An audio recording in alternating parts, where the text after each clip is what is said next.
Kryeministri Edi Rama gjatë fjalës së tij në konferencën e tretë kombëtare të arsimit dhe formimit profesional ka folur lidhur me projektin e Zvërnecit. Rama u shpreh se ideja që investitorët e huaj vinë në Shqipëri për të ndërtuar resorte, të cilat janë për njerëz të pasur dhe për punonjës nga Pakistani, Bangladeshi apo Filipinet, është një ide që nuk ka lidhje me realitetin. Sipas tij është një gabim që të flitet dhe të reagohet në këtë mënyrë për këtë investim, pasi sipas tij nuk ka asnjë provë që dëmtohet natyra. Lidhur me një zhvillim që ka ngjallur një debat të madh. Ideja që investitorët e huaj vinë në Shqipëri për të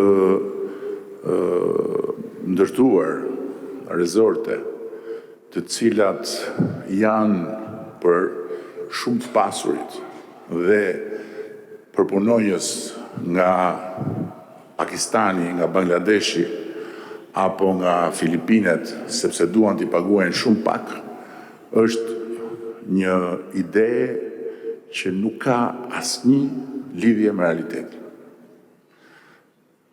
Është gabim i madh që të flitet në këtë mënyrë, edhe është një gënjeshtër e madhe që të mendohet në këtë mënyrë.